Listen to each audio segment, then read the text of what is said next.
Morning. ठीक है बेटा सब बच्चे? चलिए टॉपिक शुरू कर रहे हैं बेटा अपना नया यहां पर, and that is inventory valuation. Inventory valuation बेटा बेहद ही इंपॉर्टेंट टॉपिक है।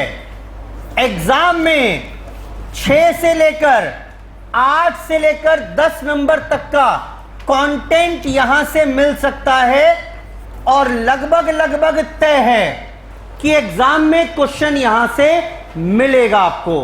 ठीक, ये पूरा topic is governed bye AS2 valuation of inventory. हमारे पास बड़े सारे अकाउंटिंग स्टैंडर्ड्स हैं। पूरे CA इंटरमीडिएट में मुझे अकाउंटिंग स्टैंडर्ड्स ही पढ़ने हैं। तो जब मैं ये चैप्टर पढ़ाऊंगा आपको इन्वेंट्री वैल्यूएशन, तो सारे के सारे प्रोविजंस AS2 वाले पढ़ाऊंगा। CA इंटरमीडिएट में जाकर जब AS2 पढ़ेंगे तो आपको याद आएगा कि सब कुछ हमने CA फाउंडेशन में कवर कर लिया है। सिर्फ कुछ चीजें छोड़ूंगा यहां पर जो बोला हुआ है इंस्टीट्यूट ने कि वो CA इंटर में ही जाकर करनी है आपको। यहां पर AS2 ही पढ़ाऊंगा। जितनी बातें हम रूल्स पढ़ते जाएंगे ऑटोमेटिकली समझते जाना, वो AS2 में ही लिखे हुए हैं। इंपॉर्टेंट टॉपिक है, पक्का एग्जाम में मिलेगा। 10 नंबर तक के क्वेश्चन भी यहां से मिल सकते हैं। और खास बात यह है कि जितनी बातें पढ़ेंगे उसमें से बहुत सारी बातें दूसरे चैप्टर्स में भी इस्तेमाल होंगी। और उससे बढ़िया बात जानते हो क्या है बेटा? हाँ बेटा हाँ, बहुत ही आसान सा टॉपिक है, कोई खास दिक्कत परेशानी इसमें नहीं है। ठीक, 4-5 क्लास लगेंगी, लंबा टॉपिक है, कंटेंट बहुत सारा है, वैरायटी बहुत सारी है। तो मेरे साथ साथ बहुत ध्यान से सुनना शुरू करेंगे। सबसे पहली बात बेटा, टॉपिक का नाम है हमारे पास इन्वेंट्री वैल्यूएशन। इन्वेंट्री वैल्यूएशन, दो शब्द यहां पर हैं, 2 शब्द मेरे पास यहां पर हैं।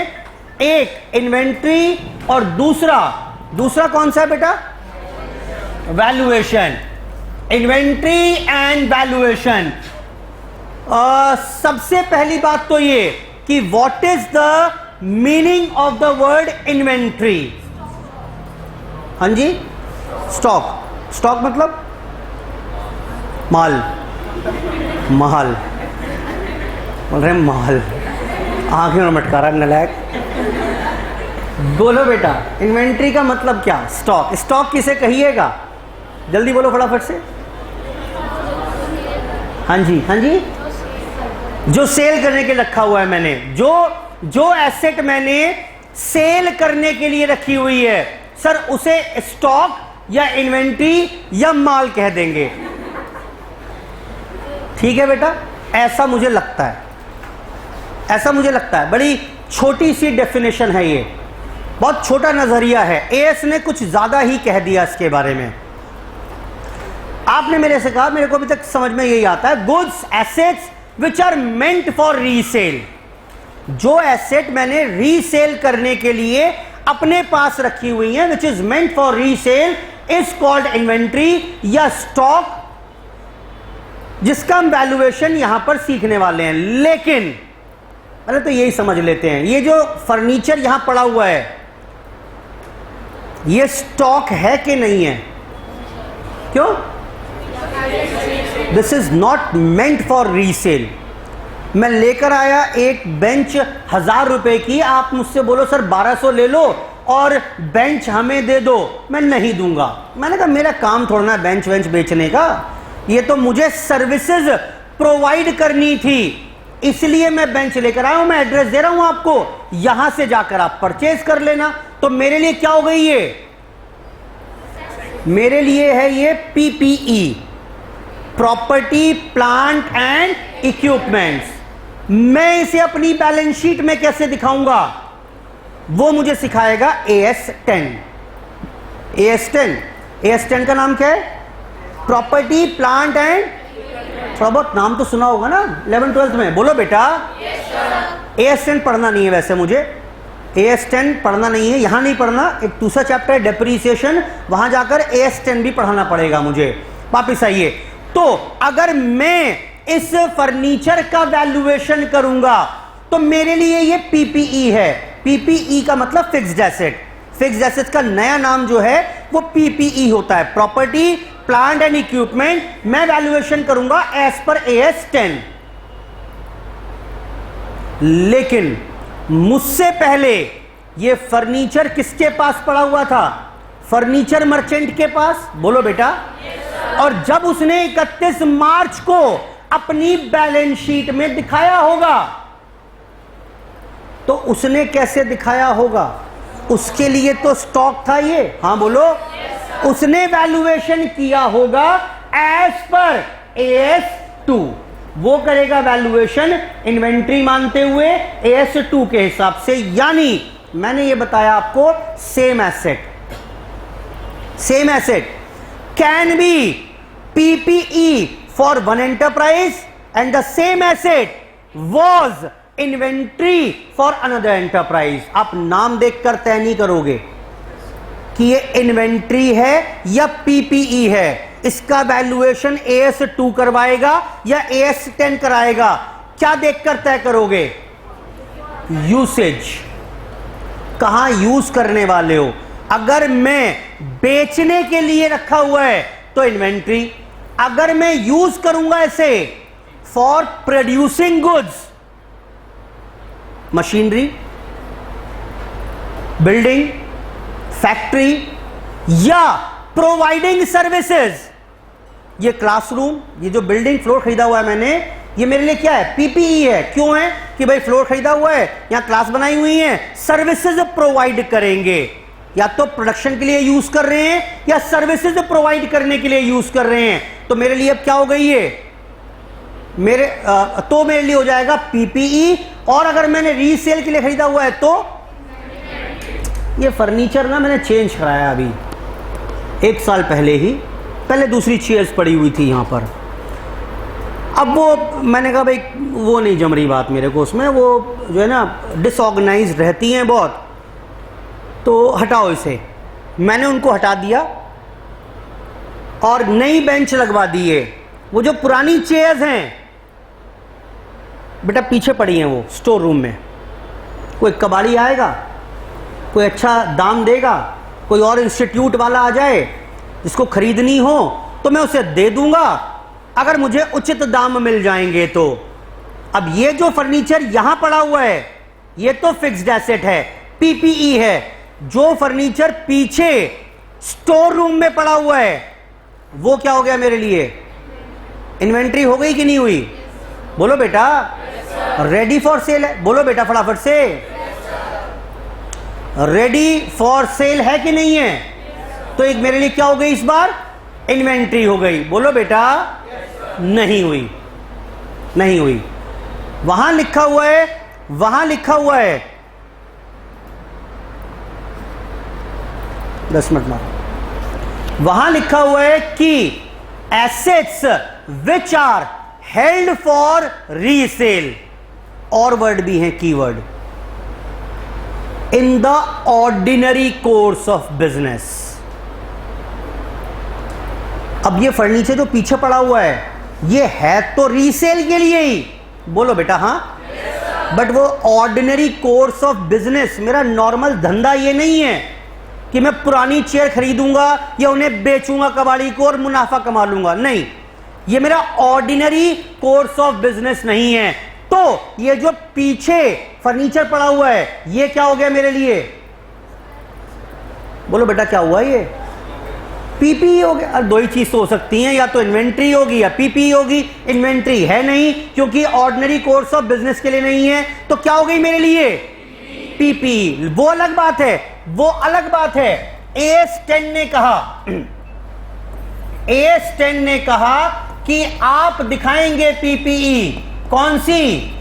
2 कैटेगरी में, एक्टिव यूज और रिटायर्ड। आई होप समझ में आ गया होगा। यहां कौन सा फर्नीचर पड़ा हुआ है? जो क्लासरूम में है। यहां कौन सा है? जो पीछे स्टोर रूम में है, मेंट फॉर रीसेल, रिटायर हो गया, टूट गया था, आउटडेटेड हो गया था, मेरा मन भर गया था, कारण कुछ भी हो सकता है, मेंट फॉर रीसेल है, लेकिन स्टिल ये इन्वेंट्री में नहीं जाएगा। तो क्या एक और कीवर्ड समझ में आ गया आपको? क्या बताया मैंने? इन्वेंट्री का मतलब क्या? अभी तो जो आप समझते हो वही लिख रहा हूं। एसेट्स, कौन सी assets? Which are meant for resale. बात खत्म नहीं हुई, अभी खत्म नहीं हुई। रीसेल के लिए तो फर्नीचर भी पड़ा हुआ है पीछे स्टोर रूम में, तो क्या और ऐड करूं? इन the ordinary course of business. बेटा क्या ठीक है बात के नहीं है? ये कीवर्ड समझ में आ रहे हैं? एसेट्स का मतलब वो एसेट्स, सॉरी इन्वेंट्री का मतलब वो एसेट्स जो मैंने रखी हुई हैं रीसेल करने के लिए, और मेरा धंधा ही वो है, ऑर्डिनरी कोर्स ऑफ बिजनेस।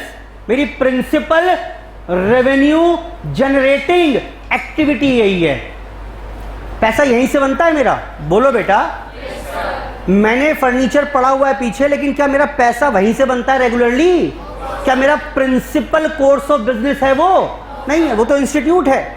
बोलो बेटा। ठीक, तो आई होप ये दोनों वर्ड, ये दोनों कीवर्ड समझ में आ गए होंगे आपको। Inventory, assets which are held for resale in the ordinary course of business.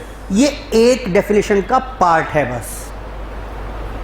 Inventory का मतलब सिर्फ इतना नहीं है। इन्वेंट्री में और क्या क्या इंक्लूड होगा वो निर्भर करेगा इस बात के ऊपर कि आपकी एंटिटी कौन सी है। कौन सी है मतलब? बेटा दो प्रकार की एंटिटीज हो सकती हैं, या तो होंगी ट्रेडिंग ऑर्गेनाइजेशन, ट्रेडिंग ऑर्गेनाइजेशन। बेटा ट्रेडिंग कौन सी होती हैं? और दूसरी होंगी नॉन ट्रेडिंग या मैन्युफैक्चरिंग ऑर्गेनाइजेशन। बेटा फर्क बताओगे ट्रेडिंग में और मैन्युफैक्चरिंग में क्या फर्क है? ट्रेडिंग का मतलब क्या है? मैं चेयर खरीदूंगा 100 रुपए में, प्रॉफिट मार्जिन ऐड करेंगे 10 रुपए, 20 रुपए, 50 रुपए, हायर प्राइसेस पर बेच देंगे। दिस इज कॉल्ड ट्रेडिंग, खरीद बेच करना। मैन्युफैक्चरिंग क्या होगा? लकड़ी लेकर आए, प्रोसेसिंग की, उसके ऊपर काट पीट की, डिजाइन बनाया, चेयर्स में कन्वर्ट किया, and subsequently the chairs are sold in the market. बेटा ये क्या होती है? इसे बोलेंगे मैन्युफैक्चरिंग या नॉन ट्रेडिंग। बेटा ठीक है। अब अगर मैं ट्रेडिंग ऑर्गेनाइजेशन है मेरी, और मेरे गोडाउन में अगर आप विजिट करिएगा तो जानते हो आपको क्या रखा मिलेगा? ये बेटा आपको सिर्फ यहां पर बड़ी सारी चेयर्स पड़ी मिलेंगी। आप 31 मार्च को मेरे गोडाउन में आए, अगर मैं ट्रेडिंग ऑर्गेनाइजेशन हूं तो बड़ा सारा फर्नीचर मिलेगा कि नहीं मिलेगा? जो बेचने के लिए तैयार है, रेडी फॉर सेल है। बोलो बेटा। लेकिन अगर मैं मैन्युफैक्चरिंग ऑर्गेनाइजेशन हूं और अगर आप आ जाएं मेरी फैक्ट्री में, तो पता है क्या मिलेगा आपको देखने को? आपको मिल जाएंगे बड़े सारे ये वुडन ब्लॉक्स। मिलेंगे कि नहीं मिलेंगे? 31 मार्च को बैलेंस शीट में आए हो, 31 मार्च को गोडाउन पे आए हो आप मेरे। सर ये क्यों पड़े हैं आपके पास? क्यों पड़े हैं बताओ ना। सर काट पीट करने के लिए रखे हुए हैं, अगले साल काट पीट करूंगा इनसे और चेयर्स बनाकर बेचूंगा। बोलो बेटा। कुछ और भी मिलेगा आपको गोडाउन में मेरे। जानते हो क्या मिलेगा और? बेटा मिलेंगी कि नहीं मिलेंगी? ये कैसे पड़ी हुई हैं?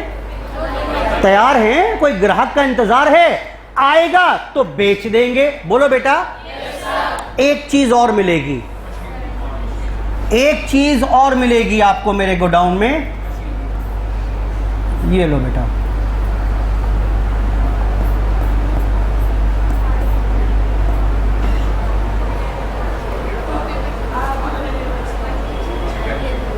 दिख रहा है आपको क्या है ये? बेटा ना तो ये लकड़ी रह गई है और ना चेयर का अस्तित्व मिल पाया है इसे। बोलो बेटा। Now this is called semi finish goods या वर्क इन प्रोग्रेस। मेरे गोडाउन में 3 चीज दिखनी शुरू हो गई कि नहीं हुई आपको? एक, goods which are ready for sale, ठीक, goods which are in the process of such sale, और which are to be consumed in the form of material और सप्लाईज। बोलो बेटा।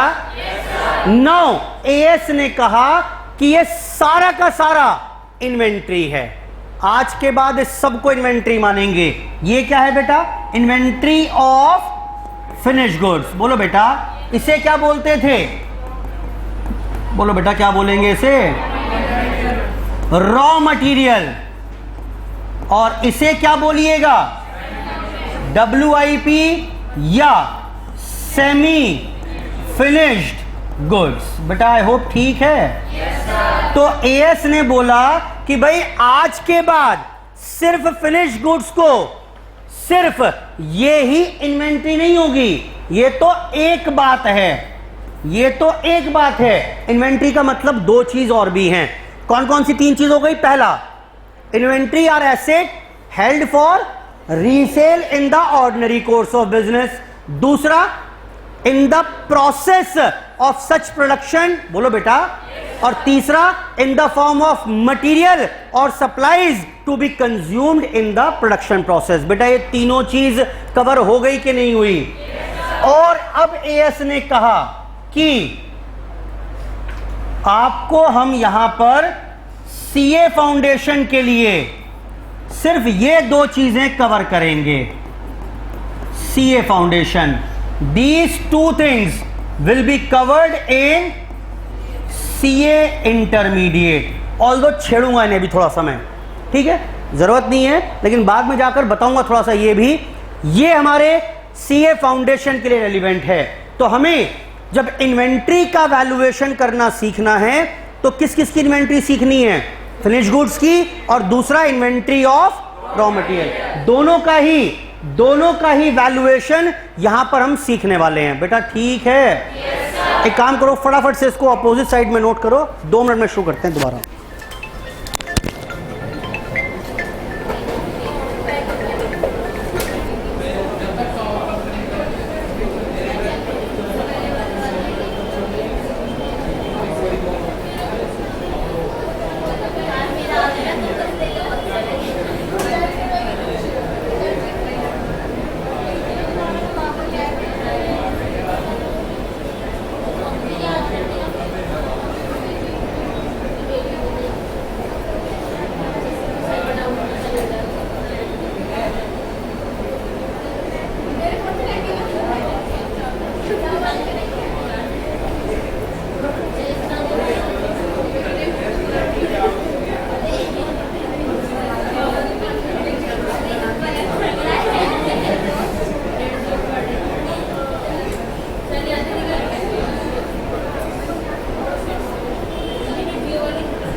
जी बेटा।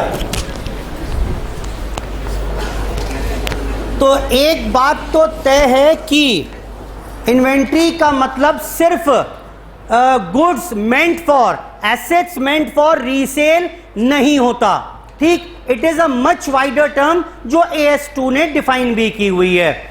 यहां तक की बात समझ में आती है कि नहीं आती? ये तो हो गया वर्ड मेरे पास इन्वेंट्री। अच्छा, एक दूसरा वर्ड भी है इसमें बेटा, कौन सा था? अब सर ये करना क्या है मेरे को? इन्वेंट्री तो ठीक है, वैल्यूएशन मतलब बेटा इन्वेंट्री की वैल्यू निकालनी पड़ेगी। अब कोई खाता तो होता नहीं इन्वेंट्री का, इन्वेंट्री का कोई लेजर अकाउंट तो है नहीं कि उसका बैलेंस निकाल दें। इन्वेंट्री का वैल्यूएशन करना पड़ेगा कि गोडाउन में जो स्टॉक पड़ा है उसकी वैल्यू कितनी है वो वैल्यूएशन मुझे करना पड़ेगा। जरूरत क्या है सर? इन्वेंट्री के वैल्यूएशन की कौन सी जरूरत आन पड़ी? जरूरत है। It's a very important concept, समझिए। अगर आपको याद हो तो हम ये ट्रेडिंग P&L बनाया करते थे बेटा, याद है? बताओ क्या क्या आता था इसमें? ओपनिंग स्टॉक, बोलो बेटा हाँ। फिर यहां पर परचेज, फिर यहां पर डायरेक्ट एक्सपेंसेस, फिर यहां पर सेल्स, और फिर यहां पर क्लोजिंग स्टॉक, और फिर कहीं जाकर ये प्रॉफिट निकल के आता था बेटा, हाँ बोलो। इसी प्रॉफिट के बेसिस पर, इसी प्रॉफिट के बेसिस पर हम NP निकाल दिया करते थे, ठीक। अब अगर आप यहां देखो ध्यान से तो ये क्या है? साल के अंत में गोडाउन में कितना स्टॉक पड़ा हुआ है, ये वैल्यूएशन करना पड़ेगा। कहां से लाओगे? परचेज आ जाएगी, सेल्स आ जाएगी, डायरेक्ट एक्सपेंसेस आ जाएंगे, सबके लेजर अकाउंट होते हैं, स्टॉक का कोई अकाउंट नहीं होता। वैल्यूएशन करना पड़ेगा, वैल्यूएशन करना पड़ेगा कि गोडाउन में कितना माल पड़ा है। सर ऐसे ही साल के शुरू वाले स्टॉक का भी वैल्यूएशन करना पड़ेगा, हाँ बोलो। हाँ, वो अलग बात है, लास्ट ईयर कर रखा होगा तो वही कैरी फॉरवर्ड हो जाएगा इस साल ओपनिंग स्टॉक बनके, बोलो बेटा। अब जानते हो एक बात बताऊं आपको, एक बात प्रैक्टिकली होता क्या है? प्रैक्टिकली सारा घपला यही होता है। आपका प्रॉफिट ज्यादा आ रहा है, ठीक। आपको प्रॉफिट जो मैनेज करेंगे CA साहब, वो पता है कैसे करेंगे? वो ऐसे ही करेंगे। क्लोजिंग स्टॉक होगा 2 करोड़ का, वो दिखा देंगे उसे 1.5 करोड़ का। 1.5 करोड़ का करते ही जरा बताओ प्रॉफिट पे क्या इंपैक्ट पड़ेगा? प्रॉफिट कम हो जाएगा, हाँ बोलो। हो गया मैनेज। प्रॉफिट कम तो टैक्स कम बन गया, ठीक। आपको प्रॉफिट ज्यादा दिखाना है, क्यों? क्योंकि बैंक से लोन तभी मिलेगा, गवर्नमेंट से ग्रांट तभी मिलेगी आपको। तो क्या करेंगे CA साहब, जल्दी बताओ? इसमें कुछ नहीं कर सकते। सेल के बिल हैं, परचेज के बिल हैं, कैसे बढ़ाओगे घटाओगे? तो क्या करेंगे CA साहब? क्लोजिंग स्टॉक बढ़ा देंगे। बढ़ाते ही क्या हो जाएगा? प्रॉफिट बढ़ जाएगा। प्रॉफिट बढ़ गया, क्रेडिबिलिटी बढ़ गई आपकी, लोन मिल जाएगा, सरकार से परमिशंस मिल जाएंगी। यानी ये वैल्यूएशन इंपॉर्टेंट है। This will effect the profit. ये सीधा सीधा प्रॉफिट पे इफेक्ट डाल रही है कि नहीं डाल रही है? बोलो बेटा। सर कैसे डाल रही है प्रॉफिट पे इंपैक्ट? लो समझो फिर से एक बार, प्रॉफिट पर कैसे इंपैक्ट डल रहा है। ओपनिंग स्टॉक था 1 लाख, परचेजेस थी 5 लाख, ये थी 8 लाख, ये था 3 लाख, ये थे 2 लाख। बताओ प्रॉफिट कितना आ गया था? 5, 6, 7, 8, 3 आ गया? नहीं 3 नहीं, मैं चेंज करना चाह रहा हूँ, सेम फिगर ना है। अब कितना आ गया बेटा? ठीक है, सिंपल ऑर्डिनरी सा ट्रेडिंग अकाउंट है, हाँ बोलो। अब जैसे ही, मेरा पहला कॉन्सेप्ट है ये, जैसे ही मैं क्लोजिंग स्टॉक की वैल्यू बढ़ा दूंगा, बताओ बेटा क्या होगा? मेरा प्रॉफिट भी 80,000 से बढ़ जाएगा, हाँ बोलो। यानी कि closing stock and profit have direct relationship. एक के बढ़ने से दूसरा बढ़ेगा, एक के घटने से दूसरा घटेगा। बेटा ठीक है। Closing stock and profit have direct relationship. रटने मत बैठ जाना, लॉजिकल है कि नहीं है? ये बढ़ाओगे ये बढ़ जाएगा, ये घटाओगे ये भी घट जाएगा। Have direct relationship. दूसरी बात सुनो बेटा, ये सिचुएशन थी, मैंने क्या किया, ओपनिंग स्टॉक का गलत वैल्यूएशन कर दिया, अंडरस्टेटेड, अंडर वैल्यूड बाय 20,000। बहुत इंपॉर्टेंट चैप्टर है, सिर्फ यहां काम नहीं आएगा, बहुत सारे चैप्टरों में ले जाकर मैं इसके अलग अलग एक्सट्रैक्ट्स यूज करूंगा, सीए फाउंडेशन में भी, इंटर में भी। तो ध्यान से सुनिए, इसलिए जी वापस आओ बेटा। 20,000 से मैंने स्टॉक को, ओपनिंग स्टॉक को कम करके दिखा दिया, under valued, wrongly valued bye 20,000 less. बताना प्रॉफिट पे क्या फर्क पड़ेगा? प्रॉफिट कितना हो जाएगा बेटा? 20 से कम हो जाएगा, ये भी 20 से कम हो जाएगा। हाँ बोलो बेटा, बढ़ जाएगा। दिख रहा है आपको? यानी ओपनिंग स्टॉक घटा तो प्रॉफिट बढ़ गया, प्रॉफिट बढ़ा स्टॉक घट गया। बोलो बेटा। और इसको क्या बोलते थे? This is called inverse relationship और इनडायरेक्ट रिलेशनशिप। क्लियर है बात? अगर ओपनिंग स्टॉक ज्यादा है, if opening stock is under valued, profit is overstated. If closing stock is over valued, profit will decrease by इतना। ऐसे ही इन दोनों का डायरेक्ट रिलेशनशिप है। बेटा ठीक है बात के नहीं है? yes, नोट लिखो जरा अपोजिट साइड में, फटाफट एक नोट लिखो वहीं पर ही। नोट, पहला point, closing stock and profit have direct relationship. Closing stock and profit have direct relationship. दूसरा देखो बेटा, opening stock and profit have, बेटा कौन सा होगा? बोलो बेटा। इनडायरेक्ट रिलेशनशिप, या इसी को बोल दो इनवर्स रिलेशनशिप, कुछ भी बोल दो, एक ही बात है। Opening stock and profit have inverse relationship.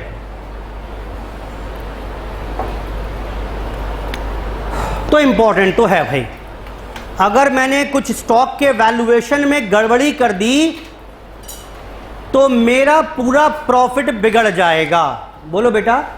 उसने बोला इस साल के क्लोजिंग स्टॉक को ना मैंने 25,000 से, the closing stock of the year is over, देखना जरा, क्लोजिंग स्टॉक था for the year 2024-2025 over valued bye ₹25,000। बताना बेटा इसका इम्पैक्ट क्या पड़ेगा? Discuss the impact on profit. बेटा बता रहे हो क्या? हाँ जी बोलो बेटा। प्रॉफिट फॉर द ईयर 2024-25 क्या हो जाएगा? Will increase by ₹25,000। कोई डाउट है क्या? एट द सेम टाइम, ये तो ध्यान रह जाएगा आपको, आप दूसरी चीज भूल जाओगे। बताओ क्या? अगले साल का ये ओपनिंग बन जाएगा? हाँ बोलो। तो अगले साल के प्रॉफिट को भी डिस्टर्ब करेगा ये पार्टनरशिप में करेंगे क्वेश्चन में से, वहां पॉइंट आएगा। आप ये तो कर दोगे, ये भूल जाओगे कि अगले साल का प्रॉफिट भी बिगड़ने वाला है। बताओ क्या इंपैक्ट पड़ेगा? प्रॉफिट फॉर द ईयर, बोलो बेटा 25-26। अब ये ओपनिंग बन गया कि नहीं बना? और ओपनिंग ओवर वैल्यूड है तो क्या होगा? Will decrease by ₹25,000। क्या ठीक है बात? ये जब भी स्टॉक में गड़बड़ी होगी 2 सालों को डिस्टर्ब करेगा वो एक साथ, करंट ईयर भी और नेक्स्ट ईयर भी। रटने की आवश्यकता है नहीं, वो आप दिमाग में ट्रेडिंग अकाउंट बना लेना और देखना उससे क्या। आप बोलो बेटा, ये रहा। आप जब भी इंपैक्ट कैलकुलेट करोगे ऐसे ही कैलकुलेट करोगे दिमाग में। अच्छा, क्लोजिंग बढ़ेगा तो यहां जीपी बढ़ जाएगा, ओपनिंग घटेगा तो जीपी। बेटा समझ में आ रही है बात कि नहीं आ रही है? एग्जाम्पल लिखो फटाफट से, ये वाला एग्जाम्पल लिखो, लिखो फटाफट।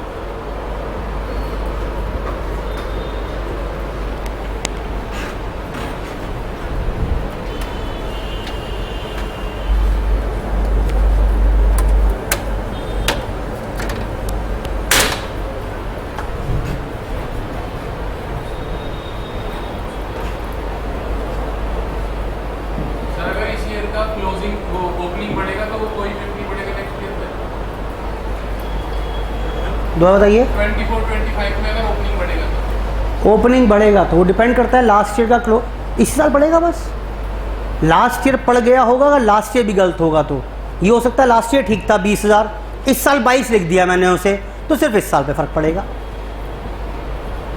गणित है सिंपल भाई, लॉजिक थोड़ा ना कोई इसमें, सिंपल गणित है।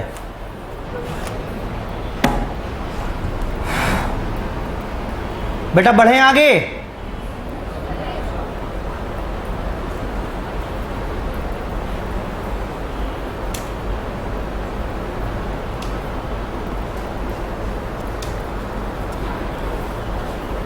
इन्वेंट्री वैल्यूएशन,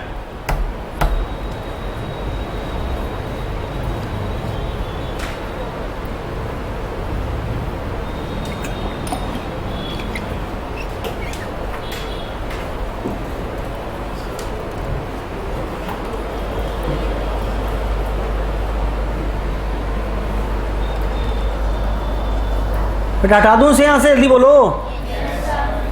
चलिए जी सीखते हैं अब। तो एक बात तो तय हो गई कि वैल्यूएशन इंपॉर्टेंट है। अब वैल्यूएशन इंपॉर्टेंट है तो सर ये वैल्यूएशन सिखा भी दो कि वैल्यूएशन करना कैसे है।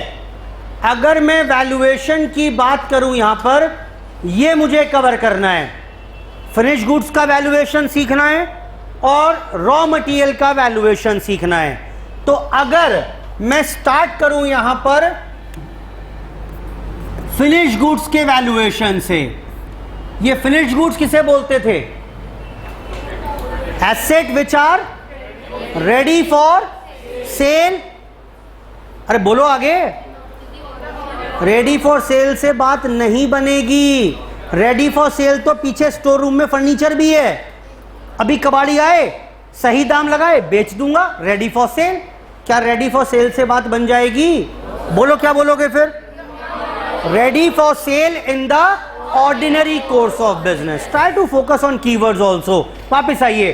तो फिनिश गुड्स का मतलब ready for sale in the ordinary course of business. अब इसका वैल्यूएशन करना है, वैल्यूएशन करना है, ठीक। अब वैल्यूएशन कैसे करेंगे? बहुत ज्यादा इंपॉर्टेंट है। इंपॉर्टेंट नहीं बोल रहा मैं, बहुत ज्यादा इंपॉर्टेंट है। आज की बची हुई क्लास पूरी इस पर लग जाएगी। अब ध्यान से सुनिए, मेरे साथ साथ रहिएगा बिल्कुल। हम शुरू करते हैं कॉन्सेप्ट के साथ। एक कॉन्सेप्ट होता था कॉन्सेप्ट ऑफ कंजर्वेटिज्म। मैं AS2 पर लेकर जाऊंगा। AS2 में एक लाइन है, बस रूल लिखा हुआ है। वो रूल कहां से बन के आया उसकी पूरी स्टोरी बता रहा हूं मैं आपको। कॉन्सेप्ट ऑफ कंजर्वेटिज्म क्या होता था, ये सब लिखवा दूंगा। कॉन्सेप्ट ऑफ कंजर्वेटिज्म का मतलब था always provide for future losses but never anticipate your future gains. मतलब सर, मतलब आपको लग रहा है कि कल को कोई प्रॉफिट हो सकता है तो भैया इग्नोर कर दो, जब होगा तब देखेंगे। आज खुशी मनाने की जरूरत नहीं है। जब हो जाएगा मुनाफा तब देख लेंगे। लेकिन आपको किसी घाटे की उम्मीद लग रही है, लग रहा है सर पैसे डूब जाएंगे, बैड डेट्स हो जाएंगे सर, लग रहा है मुझे डिस्काउंट देना पड़ जाएगा, तो आज ही पीएनएल में डाल दो provision for doubtful debts, provision for discount on debtors. बेटा समझ में आ रहा है कि नहीं आ रहा है? भविष्य में कोई लॉस लग रहा है तो आज ही बुक कर दो। कंजर्वेटिज्म क्या होता है? छोटी सोच, डर के रहना, कंजर्वेटिज्म।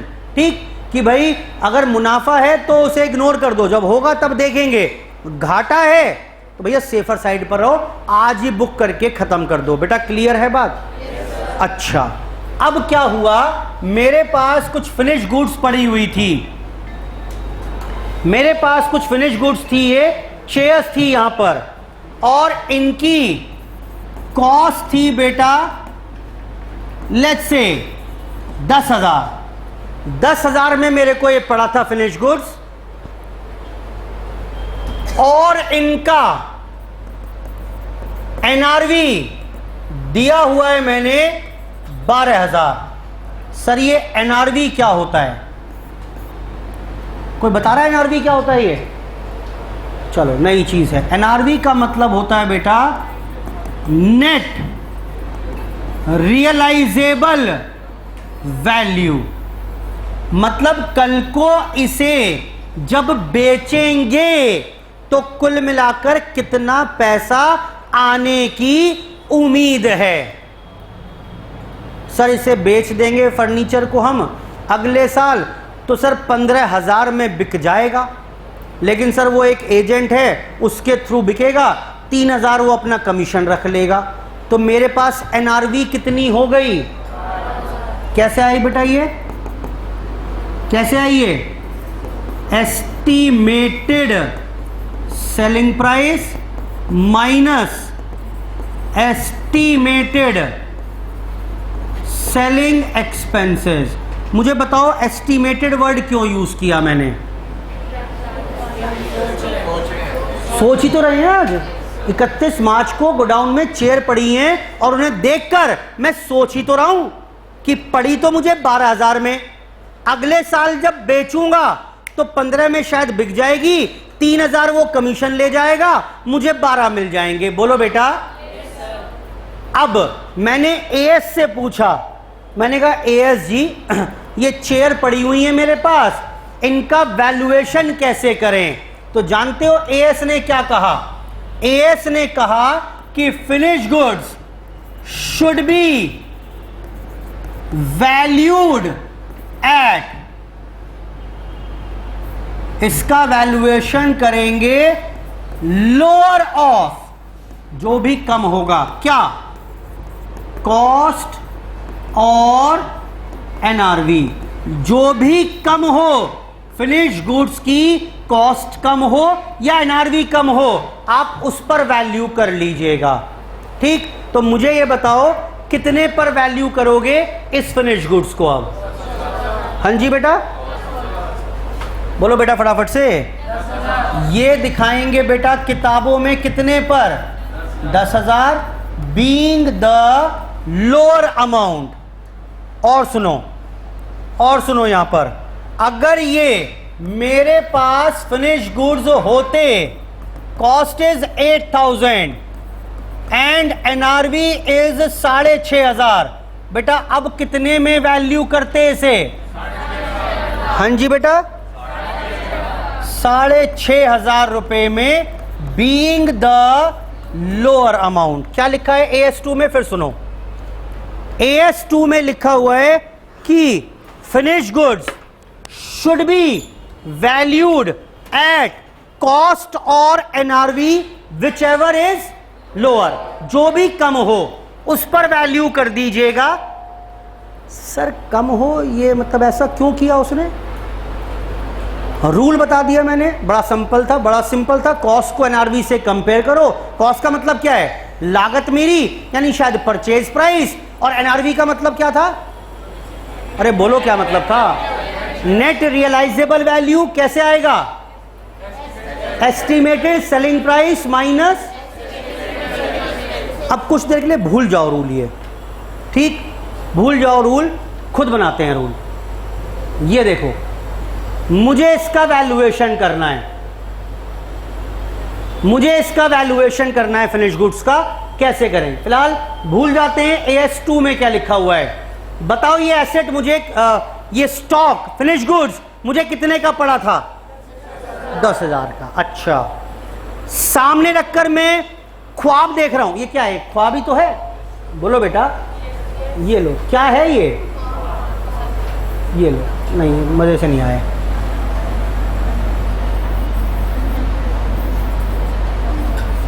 ठीक है बेटा, 12,000 रुपए क्या है ये? अरे बोलो बेटा, सोच ही तो रहा हूं बेटा मैं। ये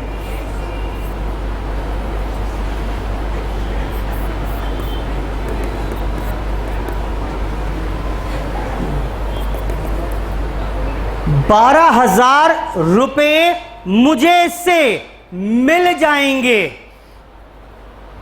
मैंने खरीदा कितने में था? 10,000। यानी क्या लग रहा है आपको, अगले साल इससे मुनाफा होगा या एक घाटा देके जाएगा? समझ में आ रही है बात? This transaction will result in future gain. बेटा कितना गेन की उम्मीद लग रही है आपको? 2,000 की लग रही है कि नहीं लग रही है? और सर हमने तो पढ़ रखा है क्लास 11th में। क्लास 11th याद है कि नहीं याद है? जगह ब्लैंक बैठ गए। मैडम ने पढ़ाया था, याद है? अब मैडम तो याद है सर, कॉन्सेप्ट याद नहीं है।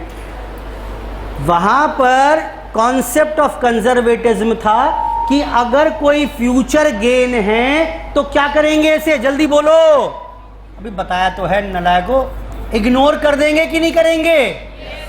Should continue to appear at 10,000। 10 का स्टॉक था, सपने देख लिए 2,000 का मुनाफा हो जाएगा। भूल जाओ, भूल जाओ। 10 की चीज 10 में दिखाते रहो, कुछ करने की आवश्यकता नहीं है। Future gain should be ignored. बोलो बेटा। दूसरा सुनो, दूसरा सुनो, ये सिचुएशन है, देखना बेटा हिंदी करके। इस बार स्टॉक कितने का पड़ा आपको? 8,000। और सपना कितने का दिख रहा है आपको? ओ 6.5। अगले साल इसे बेचकर 6.5 ही मिल पाएंगे। यानी यानी यानी क्या लग रहा है आपको? बेटा फ्यूचर लॉस दिखना शुरू हो गया। How much? और कंजर्वेटिज्म क्या कहता है? अगर कोई भविष्य का लॉस है, भविष्य का इंतजार मत करो, आज ही उसे बुक कर डालो, आज ही बुक कर डालो। अच्छा, 1500 का लॉस, वैसे तो अगले साल के P&L में जाना चाहिए ये, क्योंकि अगले साल होगा, लेकिन कंजर्वेटिज्म कहता है आज ही P&L में डाल के खत्म करो इसे। अच्छा, 1500 का लॉस बुक कर लूं मैं। मेरा स्टॉक किताबों में कितने का है? बोलो बेटा। 8,000। इस लॉस को आज ही बुक करो। बताओ स्टॉक किताबों में कितने का रह गया? ये दिखाएंगे बैलेंस शीट में। बेटा समझ में आ रही है बात कि नहीं आ रही है? 1500 का लॉस बुक कर दिया। बेटा कॉन्सेप्चुअली समझ में आ रही है बात? अब देखो AS2 भी यही तो बोल रहा है। AS2 ने क्या कहा? AS2 ने कहा कि stock should be valued cost और NRV विच एवर इज। यही तो आ गया मेरा भी। बोलो बेटा। ये क्या कहा उसने? कॉस्ट और NRV, जल्दी बोलो, विच एवर इज लोअर। कौन सा है? बस यही तो आएगा। तो कॉन्सेप्ट भी यही बोल रहा है, AS2 भी यही बोल रहा है। वो AS2 बना ही कॉन्सेप्ट ऑफ कंजर्वेटिज्म से है। आई होप ठीक है बात ये सारी? ठीक। कॉस्ट और NRV which ever is lower. और सुनिए, कॉस्ट और NRV which ever is lower. बहुत बार आ चुका है क्वेश्चन, ये बहुत बार आ चुका है क्वेश्चन जो अब करा रहा हूं। ये CA इंटर में भी आ चुका है इवन।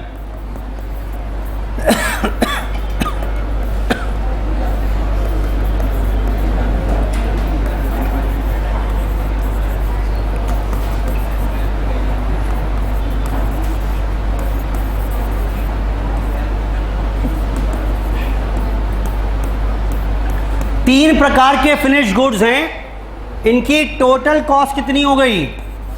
42 और ये कितना? 48। बैलेंस शीट में या ट्रेडिंग अकाउंट में मुझे इन्वेंट्री दिखानी है फिनिश गुड्स की। कितने पर दिखाइएगा? 42,000 पर या 48 पर? 40। बेटा ठीक है इतनी बात तो। कॉस्ट और NRV whichever is lower. बेटा ठीक है, गलत है ये। कॉस्ट का कंपैरिजन एनआरवी से करना तो है, but that comparison has to be made on item by item basis. Total cost को can not be compared with total NRV. आप देखो गलती क्या कर दी आपने। आपने क्या गलती कर दी? सुनो पहले, यहां बताओ एक्सपेक्टेशन क्या थी? बोलो फटाफट से। प्रॉफिट या लॉस? कितना? 2000 लॉस की थी। यहां बताओ 3000 गेन की थी। यहां बताओ 5000 गेन की थी। यही थी कि नहीं थी? ठीक। तो लॉजिकली मुझे क्या करना था? मुझे ये तो बुक कर देना चाहिए था। हाँ बोलो। और ये इग्नोर कर देने चाहिए थे। मैंने इनको आपस में सेट ऑफ कर दिया। मैंने क्या कहा? 2 का गेन, 2 का लॉस, 8 का गेन, तो कुल मिलाकर नेट कितना हुआ? जल्दी बोलो। 6 का गेन। और सर ने बता रखा है फ्यूचर गेन तो इग्नोर करते हैं, इग्नोर कर दो। और इसका वैल्यूएशन 42 में कर दो। ऐसा आपने किया। जब टोटल कॉस्ट को टोटल एनआरवी से कंपेयर किया तो आपने ये कर दिया।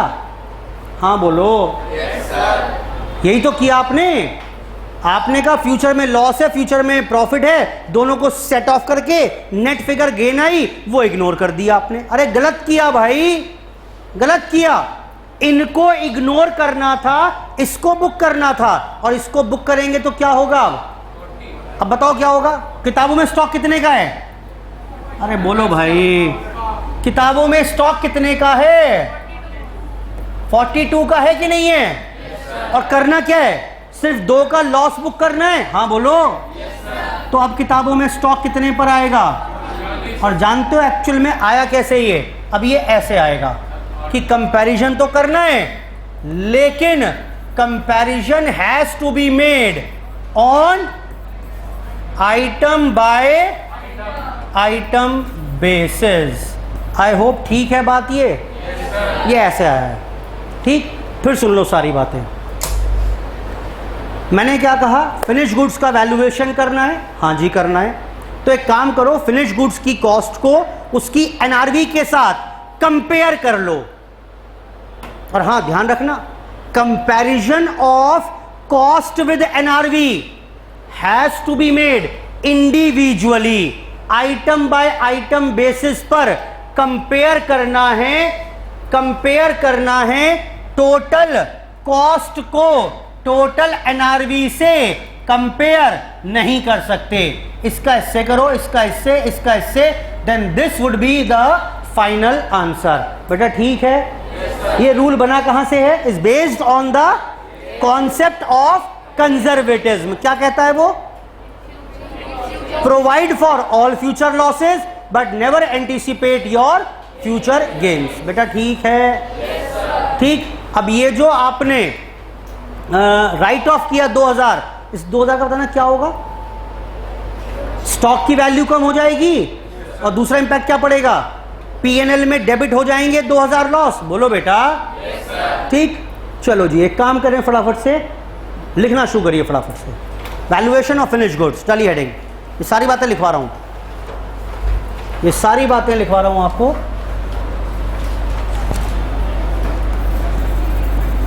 वैल्यूएशन ऑफ फिनिश गुड्स लिखो ब्रैकेट में AS2। सारी बातें AS2 की हैं ये।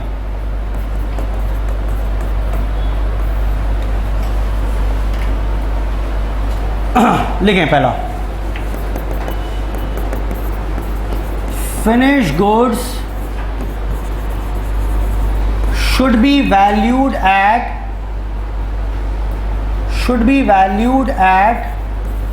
lower of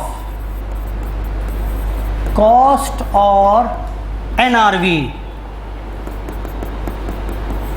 NRV का मतलब नेट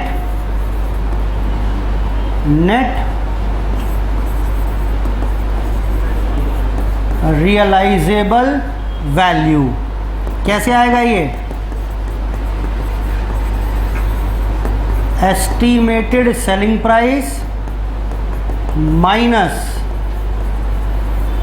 एस्टिमेटेड सेलिंग एक्सपेंसेस. ये वर्ड एस्टिमेटेड क्यों यूज किया ये समझ में आता होगा.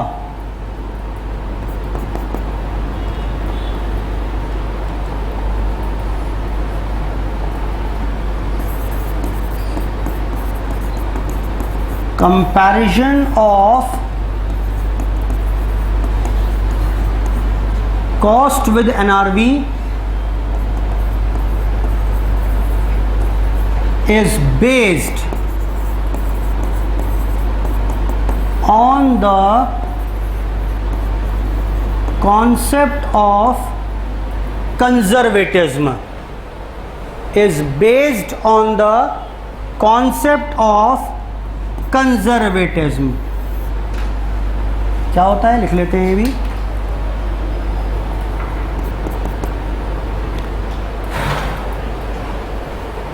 Is based on the concept of conservatism.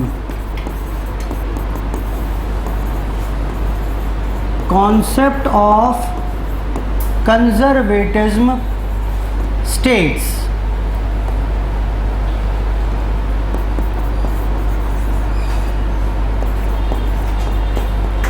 never anticipate your future gains.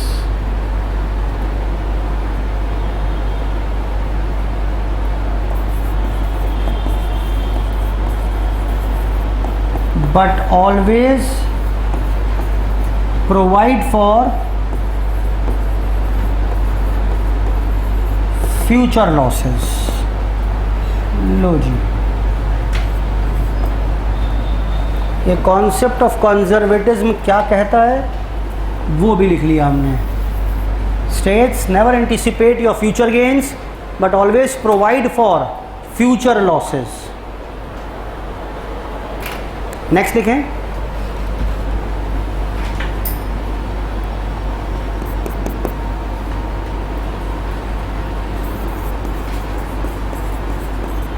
Comparison of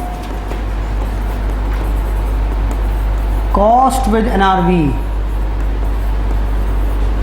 has to be made on item by item basis. Comparison of cost with NRV has to be made on item by item basis.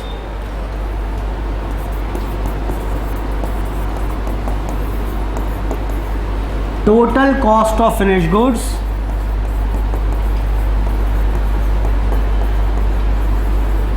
cannot be compared with total NRV of finished goods. Total cost of finished goods cannot be compared with the total NRV of finished goods. Item by item basis पर करना है comparison.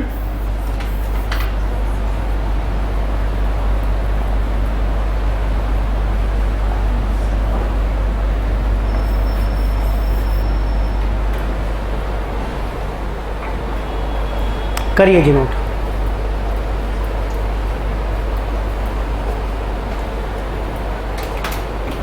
बेटा कोई सारी बात ठीक. एक question देखिए बड़ा छोटा सा. एक क्वेश्चन देखें छोटा सा.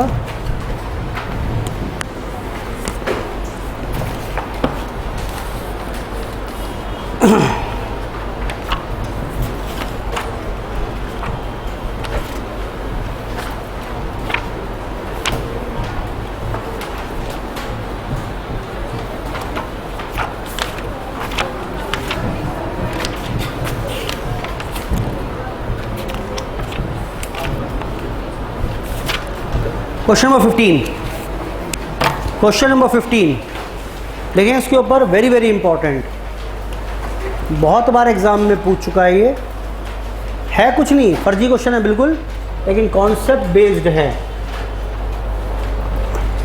क्वेश्चन नंबर 15 देखना क्या कह रहा है बेटा। क्वेश्चन 15 में बोल रहा है dealer has the following 5 items, ये 5 आइटम पड़े हुए हैं मेरे स्टॉक में।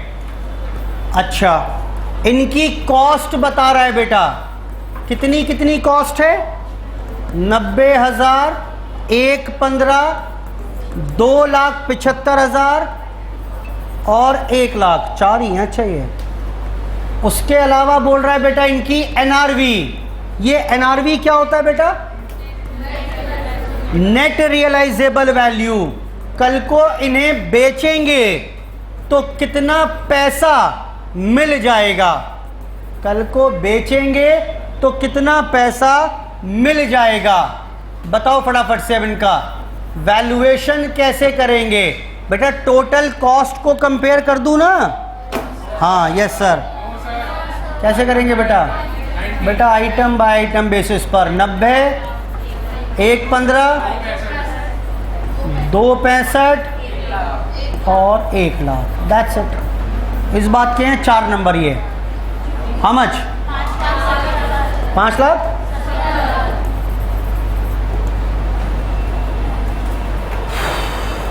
इसमें गेन होने वाला था, इग्नोर कर दिया, इसमें गेन होने वाला था, इग्नोर कर दिया, इसमें लॉस होने वाला था, बुक कर लिया, और इसमें भी गेन होने वाला था, इग्नोर कर दिया। बेटा समझ में आ रहा है कि नहीं आ रहा है, दैट्स इट। नोट कर लीजिए फटाफट से क्वेश्चन 15।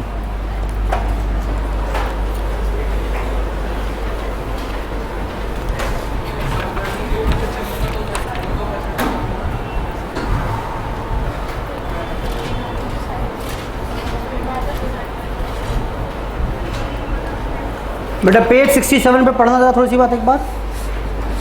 AS2 की डेफिनेशन दी हुई इन्वेंट्री की, याद नहीं करनी, सिर्फ पढ़नी है। पढ़िए page 67। As per AS2 inventories का मतलब है एसेट्स, कौन सी, held for sale in the ordinary course of business. बेटा किसकी बात कर रहे हैं, किसकी बात कर रहे हैं, ये फिनिश गुड्स की, लिखो आगे ब्रैकेट में, दैट इज फिनिश गुड्स। अच्छा, और in the process of production for such sale, किसकी बात कर रहे हैं, लिखो आगे, that is WIP। Second point के आगे लिखो WIP। तीसरा पॉइंट, in the form of material और सप्लाईज, लकड़ी, to be consumed in the production process, जो कल को यूज होने वाली है, किसकी बात कर रहे हैं, लिखो आगे, that is raw material, that is raw material. बेटा ठीक है बात ये, तो AS2 ने कंप्लीट डेफिनेशन दे दी यहां पर। लास्ट पढ़िए इसी पेज पर, last heading, impact of wrong valuation, अगर आपने गलत वैल्यूएशन कर दिया तो क्या हो जाएगा, क्या होगा जरा बताना। Closing stock and profit have direct relationship, बोलो बेटा, और ओपनिंग एंड प्रॉफिट हैव, पढ़ लो वही लिखा हुआ है, closing stock is overstated, income will be overstated, closing stock opening stock overstated, profit will be understated, closing stock understated, income will be and opening stock understated. बेकार फर्जी सी बातें हैं, मैं ये याद करूंगा ही नहीं, बोलो बेटा, इसका तो रूल ही मुझे मालूम है ना, कहाँ ही रट्टे मारूंगा इनके, फर्जी सी बात है। बेटा ठीक है बात ये। चलिए इसके साथ ही हमारी आज की चर्चा हम समाप्त कर रहे हैं। यहाँ पर छोटा सा इंट्रोडक्शन दिया है मैंने, सिर्फ इन्वेंट्री वैल्यूएशन चैप्टर के अंदर लेकर गए। मैंने बताया कि पूरा प्रोविजंस पढ़ेंगे एज पर AS2, कहीं लिखाऊं या ना लिखाऊं, जितनी चीजें पढ़ेंगे वो सारी AS2 में लिखी हुई हैं। बेटा ठीक है, आज की चर्चा समाप्त यहीं पर, धन्यवाद, बाय बाय।